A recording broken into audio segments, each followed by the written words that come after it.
Hello, folks. Welcome to the Scumdogs Kennel. I'm your host, Chris Williams, and I have another great show planned for us. We're going to be talking about monsters tonight and just having some fun. But first, while we wait for people to gather in the chat, let me go off and show some artwork off from my own upcoming graphic novel, Scumdogs. Here's my extreme 90s cover. Graphic novel, Scumdogs. Let me do this. There. Get that right there. Let me go off and look at this. Here's my extreme. Here's this cover. This cover I did to harken back to the comics that we all know and love. This is the cover to my. Well, this is one of three different. Well, my graphic novel Scumdogs. This name is a parody book. It parodies cartoons from that we grew up with, that we all love. Well, cartoons. It parodies cartoons like Transformers and G.I. Joe. The title characters, the Scumdogs themselves, well, they're former pro athletes. See, in the future, there's such a thing known as the Scumdog Sports. It's basically sporting events held with superhuman monsters. See, they're called Scum and Dogs because they traded in their humanity for superpowers. See, they did this to compete for fame and glory, or rather just for money. So they're Scumdogs.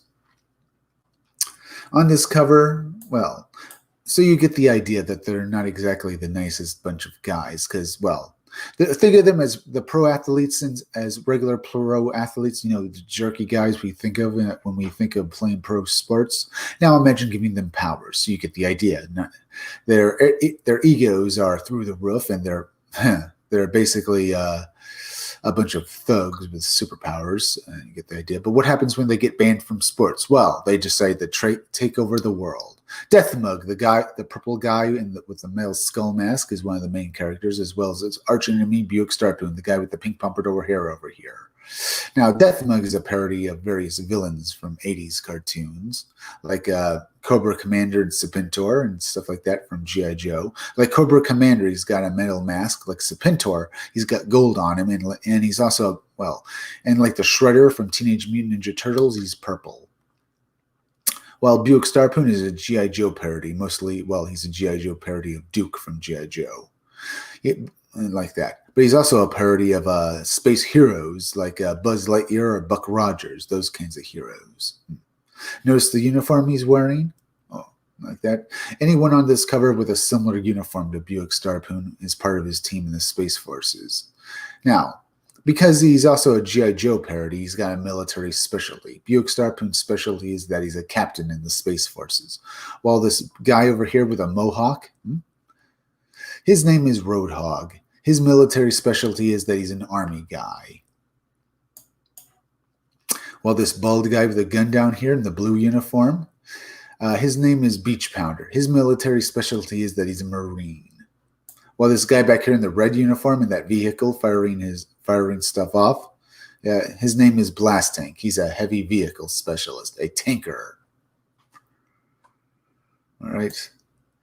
Now, this is one of three different variant covers you'll be able to back when my Indiegogo goes live. Okay, looks good. Now let's look at Girl Friday. She's the second in command to Buick Starpoon. She's part of the Wild Rangers. That's the name of Buick Starpoon's team in the Space Forces. Girl Friday is basically a babysitter. She was put on the Wild Rangers to basically watch them. See, the Wild Rangers fight the Scumdogs and save the day, but they're just highly destructive idiots. They do a lot of damage to the surrounding area. Their idea of saving a town is basically to burn it down because then the Scumdogs can't take it over. And she was put on the Wild Rangers by her superiors in the Space Forces because, they wanted her to basically rein them in and basically steer them in the right direction. And Girl Friday hates Buick Starpoon because she thinks her career in the military is over because she's basically just a minder now. All right. Let's, here we are. In all 80s cartoons, the main villain of the cartoon would have henchmen, and his henchmen would be total idiots. Well, these are Deathmug's idiots. The blue guy with the top hat is Murder Mouth. And the pink guy down here is Sloppy. They're basically a parody of every henchman from an 80s cartoon. There are a couple of idiots that can't possibly do anything right. They destroy everything they touch and basically make things look a lot more funny. That's right there. Let's look at Hair Metal Doctor. Hair Metal Doctor is a parody of Dr. Mindbender from G.I. Joe. Dr. Mindbender is, well, a mad scientist, but my mad scientist here has also been crossed over with a hair metal musician because I thought that'd be awesome to have as a villain. He thinks of all the mad gadgets and stuff the scumdogs use to try and take over the world. And here we have Miss Breasty Mullins. Miss Breasty Mullins is a parody of the Baroness from G.I. Joe. But unlike the Baroness, she's a party girl who just wants to have fun. She looks pretty good, and she's going to have one hell of a fun time in my book. Now, the Hair Metal Doctor pinup and the Miss Breasty Mullins pinup here will be included with other pinups in my graphic novel when you go back it. But I will also get these pinups out to you on t-shirts from Crypto Fashion as soon as I'm able to make them. We looked at that. That's pretty good. All right, folks. I did say we were going to look at monsters tonight, various monster stories and all that for my live stream. So, by the way, folks, hit that like button for me, as well as please go hit that bell, as well as make sure to hit the part that gives you all future notifications, as well as share this video on social media. Let's go over here. Let's see this. Not too bad. Now, what to start off? Let's see. Pond versus Ohio's. Let's see. Monster versus Ohio's mini water things, huh? Water cryptids. Let's look at this story first off. Arkin's Pond. Let's see. Have you ever wondered why Ohio doesn't have an official state monster? Me neither. One reason might be it has too many mythical creatures, swimming monsters, and other strange cryptids. Choose just one. If the Loveland Frogman, the Minerva Monster, Grassman, or any other Buckley State beasts. The Grassman is Bigfoot. Beasts are planning to lobby the state legislature for the title. They might want to step up their efforts because there may be a new cryptid. Competition. The Archon Pond Monster. Archon, huh? Because it's funny. What is it? The extent of the analysis by Jeremy Durant in Ohio, resident who this week recorded and uploaded, but not one, but two short videos. The first here and the second here of something apparently swimming or floating in the Little Turtle Pond, which is not far from the famous Firestone Country Club and golf course, which has hosted the PGA Championship 3 times, in the Cuyahoga Valley National Park, where there have been a number of Bigfoot, Ohio, Gresham encounters. Mysterious Universe was on top of the story and reported that Durant thought it might be an alligator, a species not native to Ohio, while wildlife officials from the Summit Metro Parks thought it might be a dying fish. Could it be Bessie, like Erie's monster namesake of its American Hockey League team, one of her offspring? It's about 40 miles from Lake Erie to Little Turtle Pond, but the alleged 40-foot monster first reported in 1793 by a ship's captain was generally seen further near the lake's large island.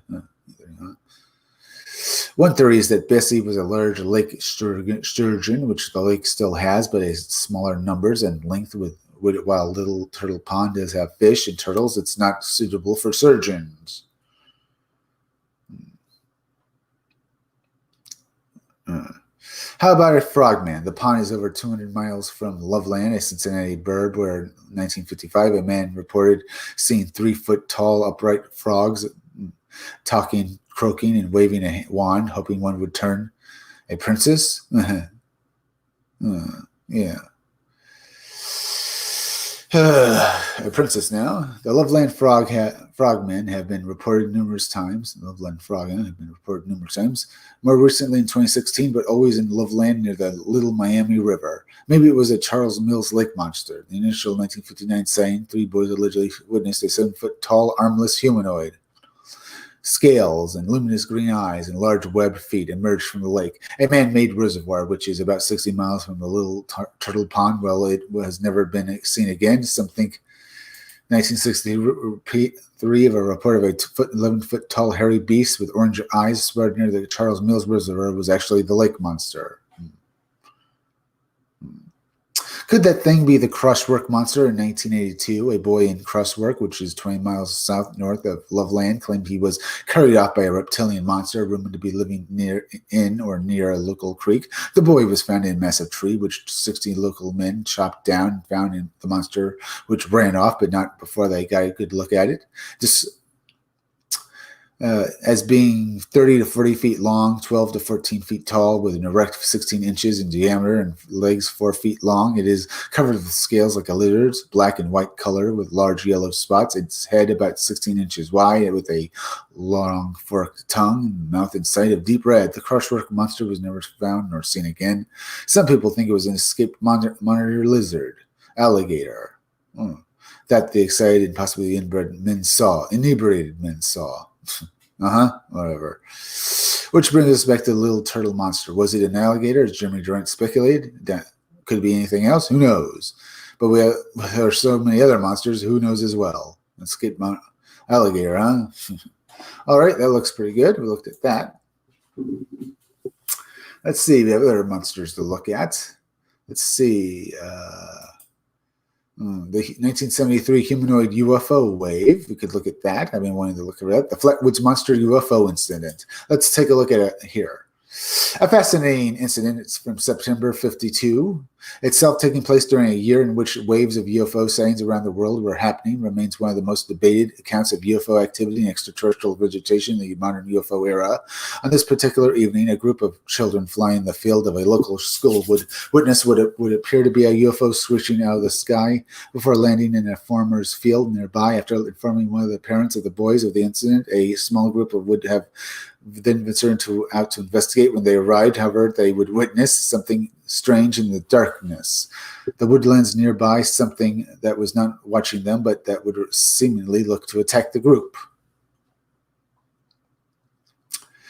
The incident is perhaps one of the most well-known on record and certainly generated a lot of interest and time, even when UFO reports were coming in during some stretches almost daily throughout 1952. Over the decades that have unfolded since, there have been plenty of explanations for this strange incident.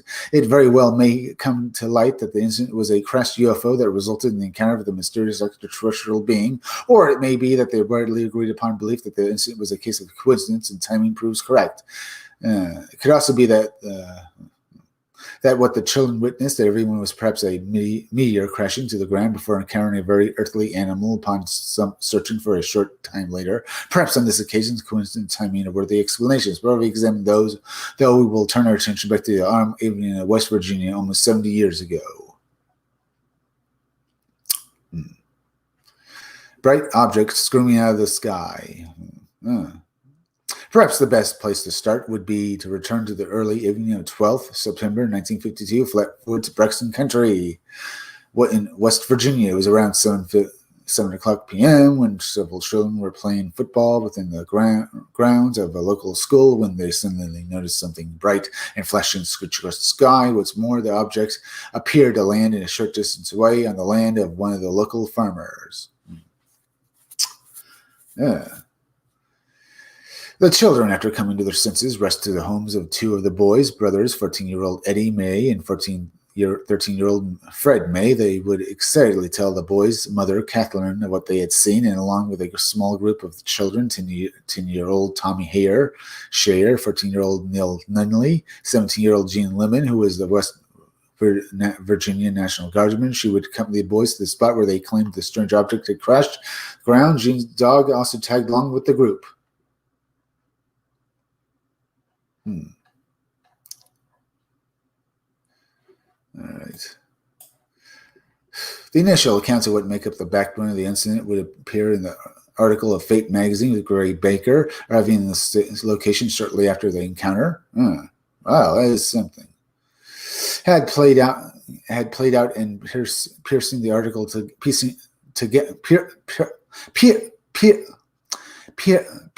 the article together after speaking to those involved in collecting recorded interviews. We will explore some of the apparent explanations of the encounter that would unfold. Certainly, we will first, however, turn our attention to what happened once the group arrived at the top of the hill overlooking where the alleged flying saucer landed. Sorry about that back there, folks. Just trying to get out there.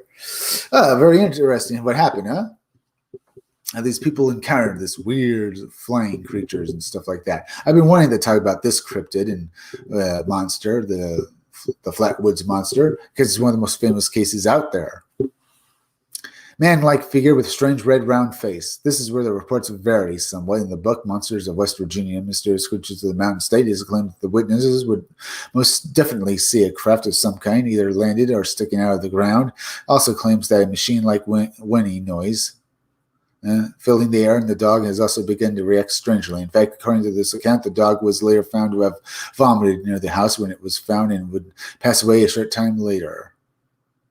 According to the initial reports, though, once the group arrived at the top of the hill, they could see a red pulsating light. It is uncertain whether this pulsating light was coming from the allegedly landed craft, and some reports state that the craft had originally landed on the hillside before moving on into a valley and stuff like that. However, thoughts of the craft itself paled in comparison to the frightful scene that awaited them when Lemon turned the flashlight he was carrying toward their apparent glow. In front of them stood a man-like figure which appeared to be surrounded by a pointed hood like a shape. What's more, the figure had a round red face with eyes that appeared to glow in greenish-orange color. They would estimate the figure to be around 10 to 12 feet tall. And 10 to 9 feet tall.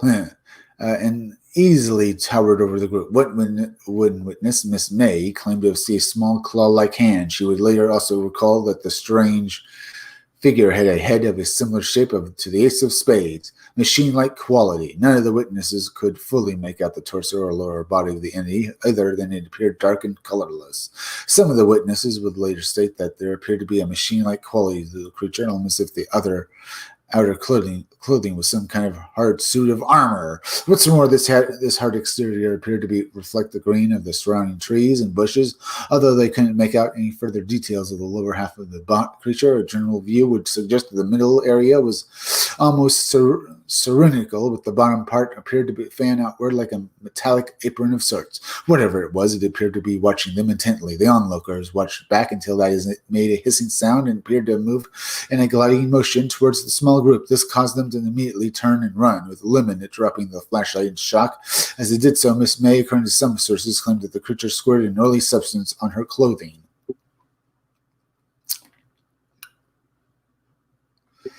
This was taking place. Several of the witnesses would later recall how they became aware of a purged mist creeping over the area. When some of the witnesses later reported feeling ill, particularly with nausea, it was suspected that this might have been an intentionally released chemical agent by the strange being they had encountered. However, none of the witnesses, apart from Lemon's dog, if the report is accurate, would suffer any long-lasting or drastic effects. Although, once more, some sources of the account state that Lemon would spend most of the evening vomiting, with the two boys sought medical advice for a sore throat the days following. An attempted attack is a strange discovery. Because of reports of a crashed aircraft, it wasn't long before the sheriff and a deputy arrived to investigate the site, as would several local residents of the town. However, despite a search of the area, they could see nothing out of the ordinary. Yeah, this is all very weird. Imagine carrying something that looked like that, huh? I mean, here's one of the things, that pictures of it and stuff. I can get back to this. Let me go down here, see if there's any other, artwork of the Flatwoods monster. Imagine encountering that thing, huh? Or this. Jeez, horrifying. All right. Let's see. They arrived to investigate the site, as would several local residents of the town. However, despite a search of the area, they would see nothing out of the ordinary, nor could they sense any sign or smell of the strange mist that the witnesses claimed quickly enveloped the area this creature headed toward them. With so many witnesses as all claiming the same thing, combined with a general fright that was evident in each of them, it was clear that something did occur out in the woodlands that evening. What that something was far from clear. With the UFO wave of 1952 well underway, with waves of sightings stretching back to the start of the year, UFOs and alien visitors were certainly embedding themselves into the American psyche. So much so that the following day, a reporter from the Baxton Democrat, Lee Stewart, arrived at the scene and to take a look for himself. He would discover strange markings where the group had claimed to see a UFO land, although they were very very well might have been left by the tires of a car. He would also, however, discover an odd gummy deposit. This detail is perhaps more interesting as many UFOs landing encounters do often leave an oily substance behind, which often fades or seeps into the ground. Whether that was the case here or not is open to debate. National interest. According to Baker's investigation, a research there were several residents of the town who witnessed a strange object overhead that evening. All were various different locations all around the town, stretching it out to 20 miles of radius. Baker would conclude that this might suggest either the same object was circling the town, possibly searching for a hill or field to land in, either out of necessity, maybe. So what do you think, folks? You guys encountering this thing, and the thing looks like it was trying to land in an area, but this thing doesn't look like it. Do you think this thing actually had a spaceship? I mean, it sounds like it was that the alien itself, or whether the monster could actually fly. So, but why would it need anywhere to land precisely? It looks like it could just float. And are they connected? These two, the monster and the UFO sighting. It could be that, well, people misidentified something. Maybe it wasn't a UFO. Maybe it was a meteor. And there just happened to be some weird creature there. Well, now, let's see. Or for observational purposes, I'm getting back to the article now, or that it was the same object simply visible to multiple locations. Yeah. By the way, folks, hit that like button for me if you've not hit it already, as well as please go and hit that bell for all future notifications. Make sure to hit part to give you all future notifications, as well as please go share this video on social media. Worth noting that during 1952, as in 1950, many UFO sightings involved these strange objects landing in a distant field or hillside. With that in mind, Baker's conclusions have a logic of their own to them. An interest in the case seeped out of the small community the town was descended upon by UFO investigators, both of those working in a private capacity and those from many of the groups that were beginning to pop up around the United States, as well by reporters from newspapers across America. With this interest came with further investigations, theories, and explanations. National Guard units mobilized. According to Monsters of the West Virginia, the U.S. Air Force would issue orders for the State National Guard to investigate the matter. A unit would arrive in Flatwoods as well as in the nearby town at the Frame town so they could investigate a similar UFO sighting there. Reports in local newspapers would ultimately state the UFOs were a meteor-like or they moved across the sky. This would ultimately be the Silipon explanation.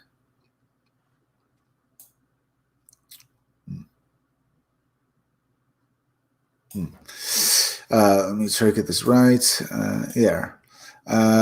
For the UFO sighting that evening over Flatwoods, it was further theorized that the meteors must have burned up as there were no known remains discovered at the site where the Trump claimed the UFO had been.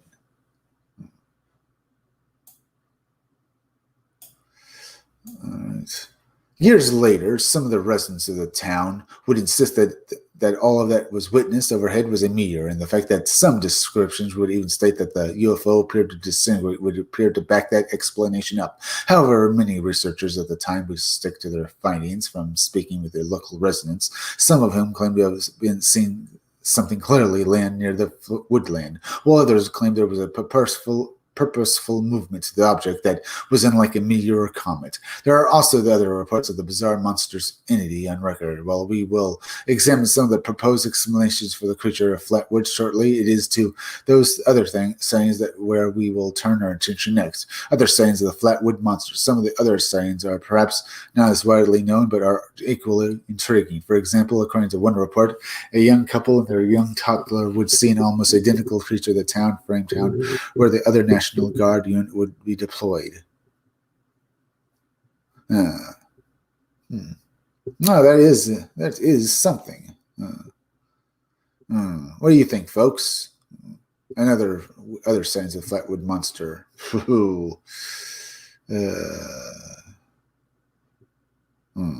mean, did these people see this thing again? I thought the Flatwood monster wasn't seen again and stuff. At least what I know about it. I mean, can you imagine seeing that thing? That thing was truly a freaking monster. Oh, boy.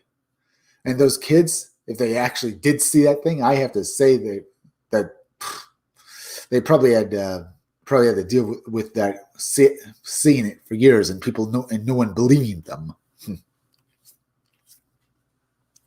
Though it helps that other people did apparently see it, I suppose. Maybe more people who see it, and if they were credible, would basically make them seem a little more up front about it. A bit on the table about it. People would take them more seriously, especially if other people saw it. Very, very interesting, I have to say. Clear my throat. But we're having some fun here, folks. By the way, hit that like button for me if you've not already. It really helps me fit the algorithm, as well as please go and hit that bell for me, as well as hit the part where it'll give you all future notifications. And please go share this video on Twitter and Facebook. Very, very interesting. If you actually did encounter that thing, what would you have to say, folks? Probably just, we can't really say anything. If you actually saw that, you'd probably be running away from it as fast as possible. Would I actually say stay with it? Considering the creature actually attacked those kids, or at least went towards them while screaming, I would say like it didn't like being watched by those kids. And did that thing actually come from space, or was it maybe just a probe? From what it sounds like this creature might have just been some sort of machine or something. No one really knows what it was. Very, very, very cool. I mean, if that thing was a machine, what kind of machine was it? Probably some sort of probe, just collecting information. But then why would it attack the kids? It sounded like it was intelligent to some level. And it didn't really attack them. It just drove them off. Or maybe it would have attacked them if it had gotten close enough.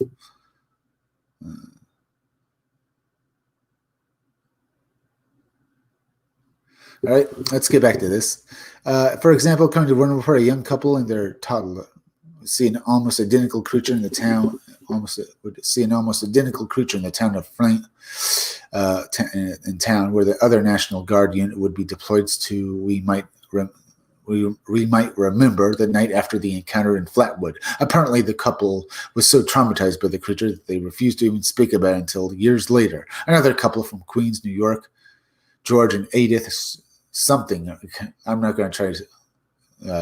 George and Edith, who were passing through Braxton Country on their way home from Cincinnati, Ohio, also witnessed it. It was around 8 p.m. when their car suddenly came to a stop just outside of Frametown.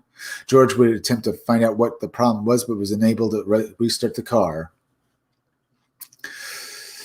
As the couple stood in the open air, they noticed a strange, intense smell, an aroma that was similar to burnt sulfur. This is an intriguing, as many UFO and paranormal cases feature this detail in their accounts. The smell was so intense that it appeared to awake their baby, causing it to cry. The couple remained with their vehicle, the light now beginning to fade rapidly. Frametown was almost 10 miles away, if not more, as George was contemplating what to next. A sudden flash lit up the entire area, appeared to come out of the woods. George would reach for a window in an effort to see more clearly what was taking place. As he did so, a thick mist filled the inside of his vehicle. Filled the car, a mist that made him feel instantly nauseous, as much like several of the witnesses in the Flatwoods incident. Even so, he opened the door and stepped outside. A glowing orb like a giant frosted, street lamp. Giant frosted, huh? As soon as he straightened and stood upright, he could see a bizarre glowing sphere. As soon as he straightened up and stood upright, he could see a bizarre glowing sphere similar to a giant frosted street lamp appeared to be floating in the air. He would estimate that it was around 300 yards away, maybe slightly less from where he stood, as if hovered.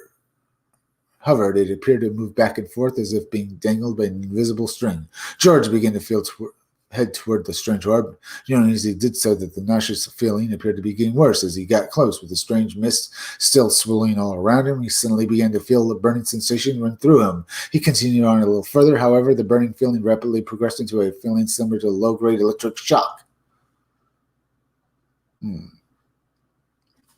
Realizing he was dealing with something truly bizarre, he turned around and headed straight back to the car where his wife and their young child waited. When he heard Edith scream out from the vehicle, he shook off the rubbery fill of his legs and went straight towards the sound. The spear shape was now near the vehicle, only now he could see a huge figure underneath it.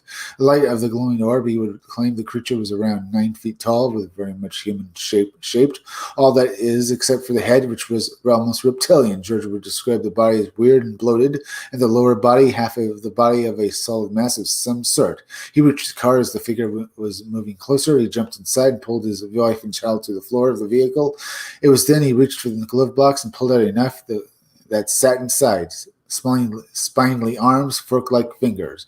By the time he turned his attention to the car's window, the strange creature was now directly in front. It reached forward, revealing its spindly arms that ended in bisected fork of fingers. The claw-like hand scraped across the glass of the windshield. George noticed, though, that this was not so much an attack, but more of as though it were examining the vehicle somewhat.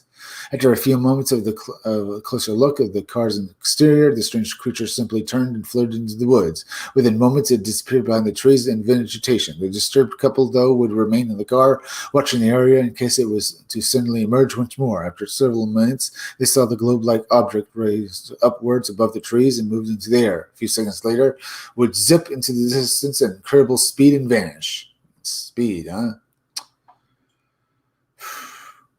After several moments with the couple, each still unsure of exactly what had happened, George reached into the keys of the ignition. He turned them, hoping against hope the engine would somehow start. Much to his surprise, not to mention his relief, the engine ticked over and burst into life. Signs to a fourth night. Signs to a fourth night, huh? They would drive away from the area immediately, not stopping until they reached a truck. Truck stop diner several miles down the road. Once there, they would go inside and attempt to make sense of the events of the last half hour. They would ultimately decide not to speak of the incident. At least people didn't believe them. Not wishing to drive any further, they would spend the night in a nearby hotel. They did not see the creature again and would leave the area headed for Queens early the next morning. Before setting out on the journey, though, George would discover a burn mark of sorts in the exterior of the car where the strange creature had seemingly made contact with it the previous evening. Though the young couple was not aware of it the following evening, 15th September. Young couple, huh? Young, huh? Multiple residents of the town of Wheeling would bombard the local police desk with reports of a monster near Ogley Park. The vast majority of the reports claimed the monster had been seen in a housing development. What was interesting of the reports was that they all came from people who were reporting saying of the monster that had been given to them either by a child, relative, or neighbor. Police did not attempt to locate the creature, but no actual signs of it were made. It is surely highly coincidental, though, that such a rash of signs, secondhand though they may be, should be reported at the same time as other similar signs in the area. A discreet government presence. And other stuff, huh? With these sightings are connected to the encounters, Flatwoods, or not, perhaps open to debate. It does, though, cast an element of doubt in the eventual explanations for the case. Perhaps a further intrigue is the fact that the main witness was apparently discreetly visited by a strange group of men who simply offered that they were from the government, as well as being interviewed relatively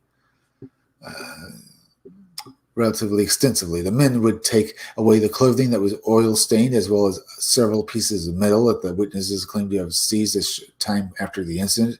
Apparently, these items were not returned to the witnesses, and their whereabouts remain unknown.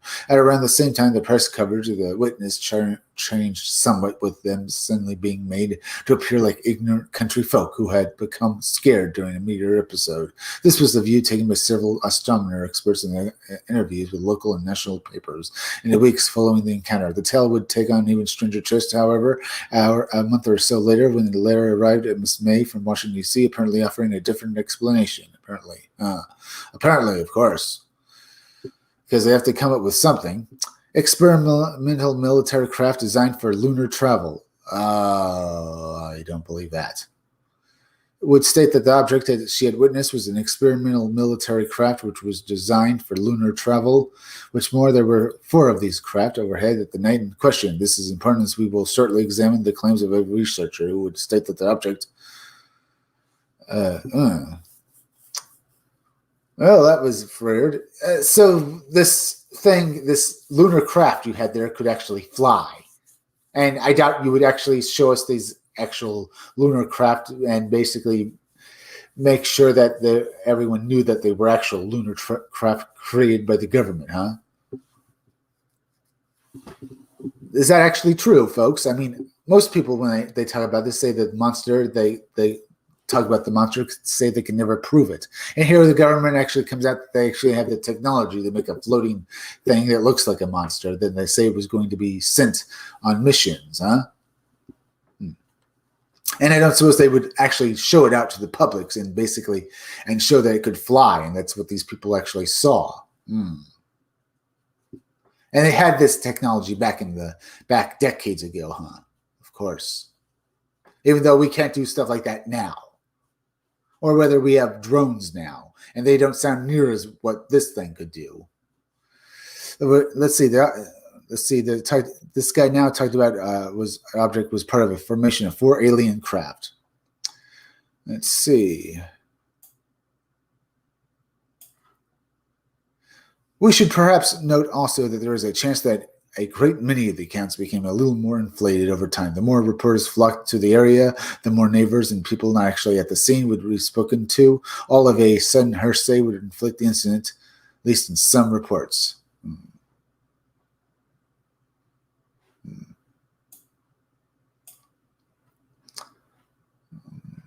It is perhaps easy to see then why some of the other accounts and sightings are of not just UFOs, but the creature itself have perhaps been overlooked. Not least that the people traveling back to Queens. Might it be possible that this information,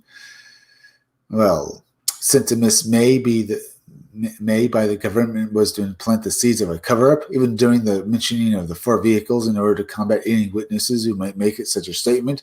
As we will see later, despite the apparent explanations, apparent new evidence of the last 2 decades may suggest just that. For now, though, we will turn our attention to these explanations next. More than a meteor. Nothing more than a meteor? More than a meteor. Perhaps the most likely and accepted explanation, at least for the incident of Flatwoods, was that the UFO was not, in fact, a UFO at all, simply a meteor that the children believed landed nearby, but had actually disappeared a little way over the hillside. The researcher Joe Nickel, 2000, would certainly suggest this. The pulsating light, for example, was explained as either the afterglow of the passing meteor, the land below, or more likely from one of the 3 nearby plane beacons, which did indeed have a red glow to them. There was also an apparent explanation for the markings on the ground and the gooey substance. A local claimed it was from his pickup truck that had been there just after the incident had occurred, as he had driven there out of curiosity. Not only were the markings from his tires, but the substance was oil from the car itself. It is interesting, huh? Not so much as it explains the situation reported by the newspaper, just as discovered by the report, but it brings back to mind the claims of Miss May and the oily substance she claimed the entity unleashed in her direction, coincidentally staining her clothes. The same clothes it is claimed were recovered by government agents, not returned. It would certainly be a stretch to suggest a cover-up, but perhaps worthy of keeping the idea that the substance may have some importance at the back of our minds, especially when we learned that, according to these researchers, there's a little to substantiate the account other than the later admission report. Explanation is not quite so watertight. Huh? The other aspects of the encounter were also similarly summed up. For the example, the strange mist was explained away as nothing more than just a normal fog or mist that settled in the area. This despite the claims of toxic or nauseous smell to it. The sickness of the witnesses was also similarly dismissed as nothing more than a shock with the throat infections being attributed to children screaming loudly when frightened. It's certainly possible, although these aspects are not as neat a fit to explain the UFO and strange lights. Nor is the explanation after a few moments contemplation that the strange aroma nothing more than just a type of grass that was native to the country. It would seem bizarre that so many locals who had lived in the entire lives in the region would suddenly become aware of the strange smell. Indeed, with these last suggestions in mind, and let's remember that what they are, the watertight explanation perhaps doesn't seem so watertight after all. Then that brings us to the creature when what might have been. What might have been. Nicola would also suggest, and many others would agree with him, that the group witnessed that evening was a robotic creature from outer space with monstrous eyes, claws, nothing more than a barn owl. Oh, a lot of people said it was a barn owl. What else is this? Many others would agree with him that, a lot of people agree that it was possibly a barn owl, and I'd say that isn't quite right. Even though they have told about that explanation before, it just doesn't seem to really match up with the evidence. Was the alien more than a barn owl? When sketches and drawings of the creature had been produced, there is indeed a similar shape to a common barn owl, as we should recall how all the witnesses claimed they couldn't see clearly the lower half of the body. They would state that all that was there was a dark form. Many who subscribed to the explanation of the alien in the trees was actually an owl. After the reason the witnesses didn't see a lower torso is that there was nothing to see, only forest and undergrowth. The owl was likely perched on the branch, and the confusion and fright of the situation likely appeared as a tall creature with a round head and glowing eyes.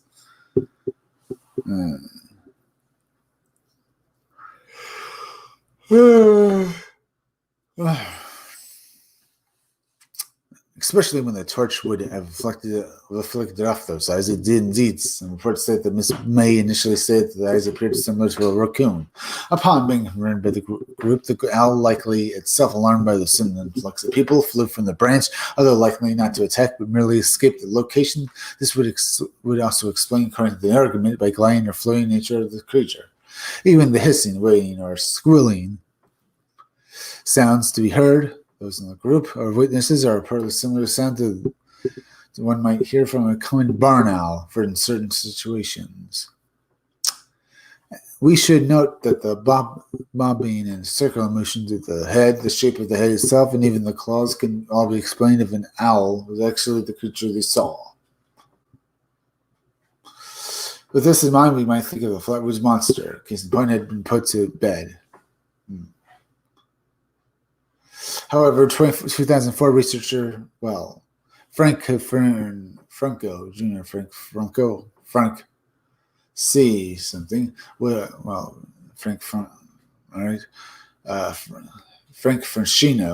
Frank Fresno, published a book that would question the narrative. Drastically different versions of different version events. In the book, The Baxter Country Monster, the cover-up of the Flatwoods Monster, revealed from True was the result of over a decade worth of research, interviews with witnesses, and military personnel alike, as well as accessing government and military files. One of the reports he would track down was the reporter who claimed to have discovered one of the oil marks and markings of the group, A. Lee Stewart, and the story he gave to Fresno there, was much different from the one that had become commonplace in most articles and reports of the years since the incident. He would claim to the researcher that he had been grossly misquoted. In relation to the Flatwoods Monster, he would recall that the reserved call were around 9 p.m. to the night of the incident from the state trooper who he named as Ted Tybert. After speaking with him, still got in his car and headed into the May residence to investigate. As he made his way to there, he passed a store where a friend worked and stopped briefly to allow him to get in and join him. When they arrived in the May residence, panic and turmoil was the scene that they found. What was already proving to be an extraordinary night was about to get even stranger. Stewart would organize a makeshift research party around 12 people. Between them, they had a 12-gauge shotgun, several handguns. Then they set out to the location of the incident. Although they discovered the markings on the ground and claimed that the intense and pleasant aroma was still present, there was no sign of the creature. They would head back to the May house, suddenly appearing an alien fleet. Military exercise? After speaking briefly to the witness involved, Stewart would then take his friend home and return to the office. He was through his notes before telephoning a friend to ask if he would arrange to borrow reel-to-reel tape recorder the following day so that he could return to tape record his interviews with the witness. With that regard, he telephoned Olin Berry, his attorney, seeking advice on how it was best to allow the story into publication, though it was now well after midnight. Berry would tell him to come to his house, and from there they would contact the Charleston Gazette to negotiate with such a release. These were far from only descriptions. Perhaps the biggest of these was the claim, which would come from interviews with witness military documents, that the meteors were actually part of four formations of known spacecraft, in each set of four that had entered the air space from the Gulf to Mexico during the early years. All right.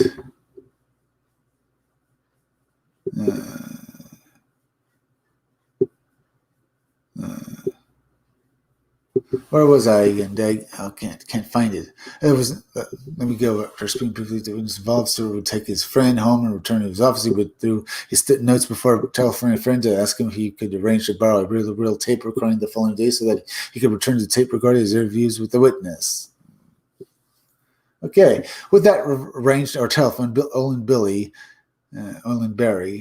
He telephoned Olin Berry, his attorney, seeking advice on how it was best to allow the story into publication. Though that it was not well after midnight, Berry would tell him to come to his house, and from there they would contact the Charleston Gazette to negotiate such release. There were far only despondents. Perhaps the biggest of these was a claim which would come in interviews, witnesses, and military documents that the meteors were actually part of four formations of unknown spacecraft. Alien craft, each set in a set of four. We had entered the airspace from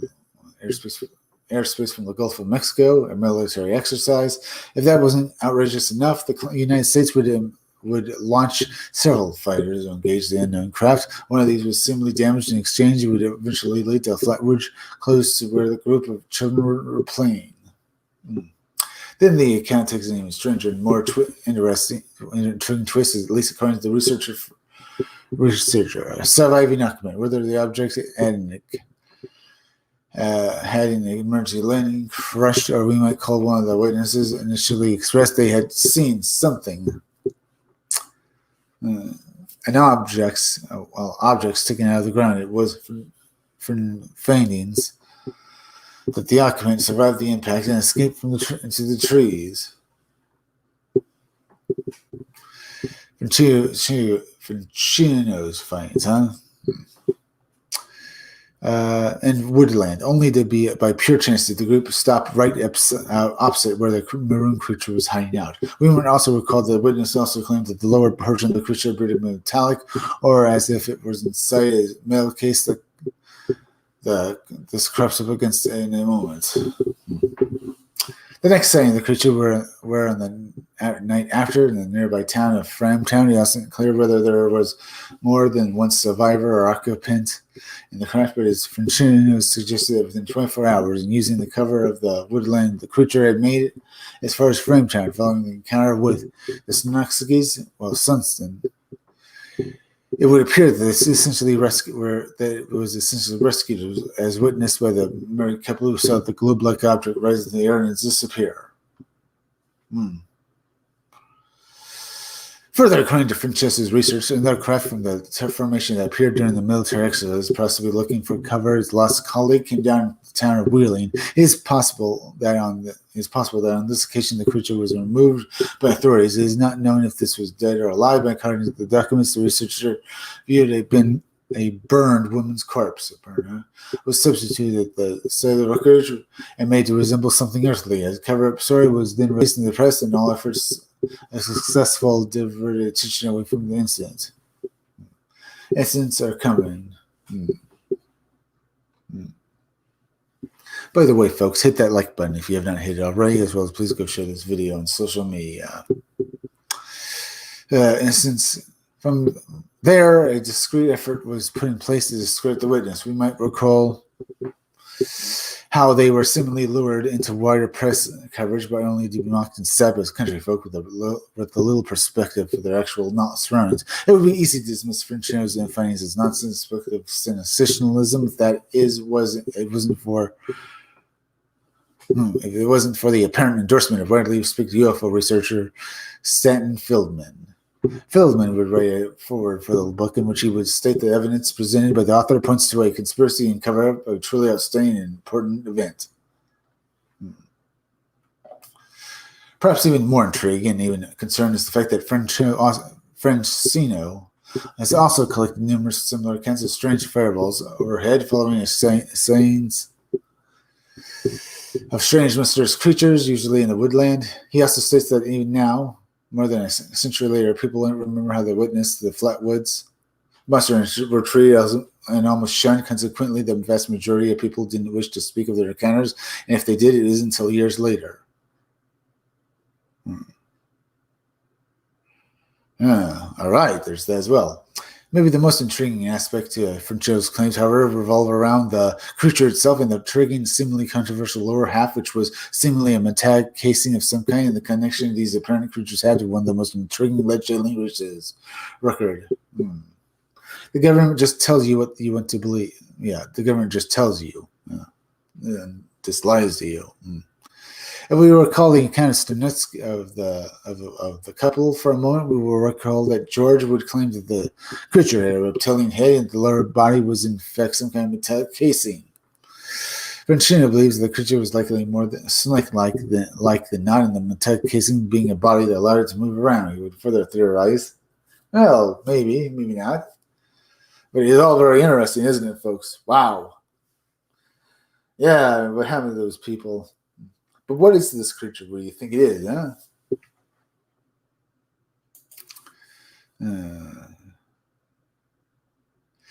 All right. All right. He would theorize that the rest of the creature's body was coiled inside the casing, while such theories sound as though they came straight out of the science fiction section of your local DVD section, are perhaps further intriguing when we discover the information researcher learned from Gregory Baker and Edwin T. Sorensen, both of which would investigate the region on several occasions as part of their own research in the 50s and 60s. On one occasion, inspecting the location of a little-known crash site, as well as discovering a huge indentation in the ground, they would also find several strange pieces of coiled substance. They would have the strange analyzed, which would result in a strange findings. Perhaps most bizarre, when the substance was placed in water, it would suddenly uncoil. According to the information of Vicino, the substance was like a giant piece of snakeskin, although it was much harder, like turtle shell. And the more evidence of reptilian extraterrestrial is this explained the strange and unpleasant smell, which bizarrely or not often surface in claims of encounters with reptilian creatures. And what about the oily substance in the Flatwoods site, as well as the apparently squirted that clothing on Miss May? Perhaps it is worth noting that comments of Miss May would state that the government just tells you things and just lies to you. A need for caution in both directions. Well, it seems then quite apparent that the more rational explanations are indeed credible and almost certainly accurate, we must perhaps resist the temptation to match all such cases to the rational explanation in a blanketed way. On this occasion, the explanations offered are not the only well backed up that many holes that leave many holes to discover. There is certainly not the case with every that's not certainly not the case with every such case. Yeah, this is certainly the case with every such. It's certainly not the case with every such case, as we will know as we have discovered. There's almost definitely another side to this story. Might it be possible the United States military and government would spend so much effort in covering up such an incident because it was such importance? At the time, the government had an active overt interest in such matters. And while it might seem like an unlikely suggestion, it's certainly not that much of a stretch of the imagination that such events would take place in order to ridicule and ultimately suppress an event. Perhaps it is also worth noting the governments of some of the locals, to those who have persistently researched the case. Consequently, the area over the years, many of them speak of the lingering atmosphere of fear and dread that permeate the area, as well as patches of barren dirt and skimpy vegetation scattered across the woodlands and wilderness, perhaps a result of the similar findings of other similar landings. They're very, very cool here. Did these things come back, or were they just here when were these creatures always here, or did they come down with the ship or something? We don't know. It could be that these things were always here. Maybe that's what happened. But this creature drove with those kids because it didn't want to have witnesses. So, but yet, if there are more of them, certainly those creatures would get spotted by somebody, wouldn't they? Let's see. Yes. Let's see. On occasion, the explanations offered are not well backed. In all such cases, the additional explanations. On this occasion, the explanations offered are not only well backed up, but do not leave that many holes exposed. And it certainly is not the case with every such case, as we will know, and we have also discovered there is almost definitely another side to this story. Might it be possible that the United States military and government would spend so much effort in covering up an incident because it was such importance? The government would take interest in such matters, and while it might seem unlikely, suggestion is certainly that not that much of a stretch of the imagination to think that such deviousness would take place in order to ridicule and ultimately suppress such an event. Perhaps it's also worth noting the comments of some locals who have persistently researched the case, and coincidentally the area over the years. Many of them speak of the ongoing atmosphere of fear and dread that permeate the area, as well as patches of barren dirt and skimpy vegetation scattered around the woodlands, and witnesses perhaps the result of their similar landings. What's more, there are similarly many reports of strange, beastly, and often supernatural creatures each year. These are rarely seen, but often heard. Maybe the region itself is some kind of entry point between the world of these potential reptilian creatures and ours. Perhaps this is why the signs and strange activity persist in some. Perhaps it is perhaps possible for the rest. Perhaps possible that the final chapter in Flatwoods monster case might not be written. A tiny element of doubt maintains an interest. While there might be the tiniest window open for speculation regarding the Flatwoods monster incident, then at least in terms of what exactly was headed out of the sky at great speeds, there is still room for debate. The group understandably spoke in perhaps hyper alert, given the multiple reports that would have surfaced in the several months leading up to the incident, and had gone to investigate not just a land object, and found themselves confronted with this equally bemused owl. But remember, the credibility and generalness of the witnesses were not only at any point in question, and the heat and the moment when such an encounter.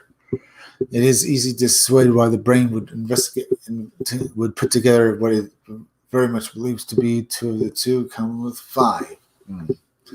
Okay. Yeah, maybe people were just seeing things. Maybe they were so scared they made this all up after seeing something that actually happened. They just wanted to have some story to go along with what they saw. That being said, we have also examined a distinctly different version of events, one that tells a completely different story that, of course, creates doubts is sufficient enough for other researchers to examine the case with new interest. The case remains of interest of UFO enthusiasts and skeptics alike, with that latter often using it as proof that all UFOs are likely the result of similar circumstances, and the former looking up as a demonstration of UFO researchers' ability to lean toward the most likely scenario. It only takes through the slightest element of doubt to maintain such an interest. That's very good. Timothy Olsen. Hello, Timothy. Hello, Timothy Olsen. Hello, Timothy Olsen. Is anyone there? Sorry. Hey, Chris. Chris. Hey, good. He is alive. All right. It might help to have the volume on. What's up, bud? Right. It might help to have the volume on. What's up? What's up, Daytona, bud? Daytona Falls, what's up, bud? We're doing pretty well looking at the various monster stories tonight, looking at the Flatwoods monster particularly. That was a good story, huh? We had some fun here. And that was good. Have only a minute left, really. So I guess I should go basically in this live stream, folks. But we had some fun tonight, didn't we? Learned a lot about the Flatwoods monster. I've been wanting to cover that story for stories, as I said. It is a great story. What do you think it was, folks? What do you think the Flatwoods monster is? What do you think about any of these monsters are? All these creatures people keep encountering. Who knows what they are, but they're certainly very, very fun to read about. They're so interesting, so cool. All right, folks, please go and subscribe to my YouTube channel. Read comics, they're bad for you, okay?